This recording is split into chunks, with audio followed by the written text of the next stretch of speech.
اس کے بعد پھر کیا ہوگا؟ پھر یہ ہوگا کہ جب وہ غریب لوگ رہیں گے بیچارے، سائیکل کے پنچر بنانے والے، رکشوں کے پنچر بنانے والے،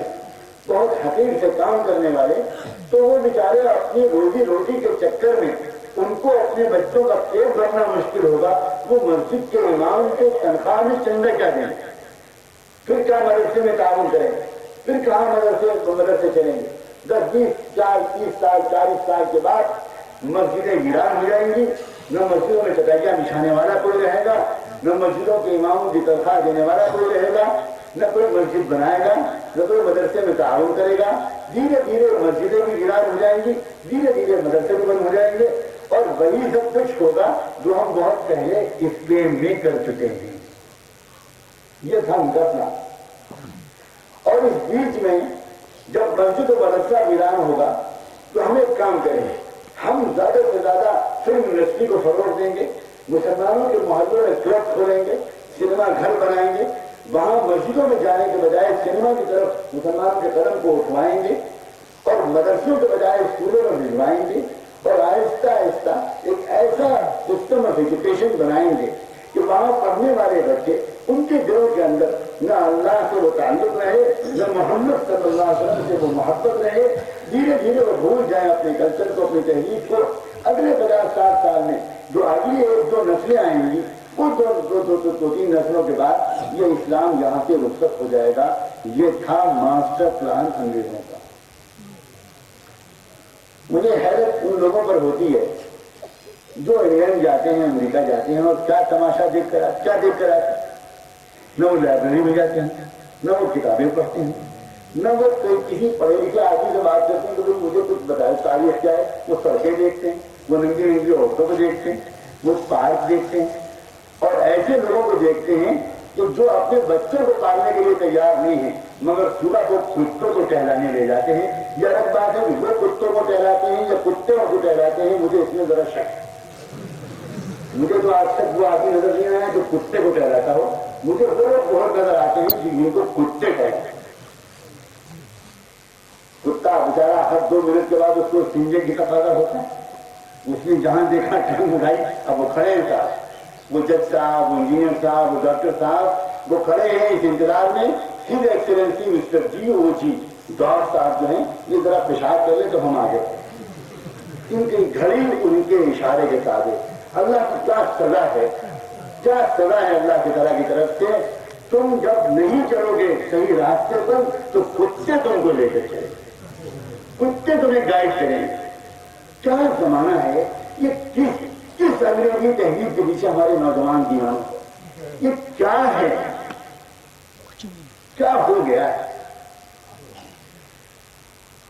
ابھی 2-3 سال 4 سال پہلے کی بات ہے، امریکن ہائی کورٹ میں ایک مقدمہ دائر کیا ایک شوہر نے اپنی بیوی کے خلاف۔ کیا مقدمہ تھا؟ مجھے تو کہتے ہوئے بھی شرم آتی۔ شوہر کی طرف سے اپنی بیوی پر کیس یہ چلایا گیا کہ میری بیوی میرے ساتھ سونے پر تیار نہیں ہوتی، میری بیوی میرے کتے سے کام کراتی۔ ابھی تو اس پر آپ کو تعجب ہوا، اب ذرا اگلی بات اور سنیے۔ آنریبل امریکن ہائی کورٹ کا فیصلہ کیا ہوا؟ امریکہ کا جج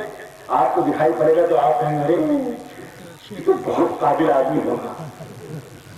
ہندوستانی بیچارہ پتہ نہیں وہ غلام پیدا ہوا ہے کیا پیدا ہوا۔ اس ہائی کورٹ کے لطیفے کو سننے سے پہلے لکھنؤ کا ایک لطیفہ سنو، سب سے بہت تھک رہے ہو، کچھ لطیفے سنو۔ لکھنؤ کے اسٹیشن پر پلیٹ فارم پر چائے کی دکان پر ایک ہندوستانی میرے آپ کے جیسا کھڑا چائے پی رہا ہے، وہیں ایک انگریز بھی کھڑا چائے پی رہا ہے۔ اس انگریز کی چائے کی کپ میں غلطی سے برف کا ٹکڑا گر گیا۔ اب ہندوستانی نے دیکھا کہ چائے میں برف کا ٹکڑا پڑا ہے، اب شاید فیشن بدل گیا،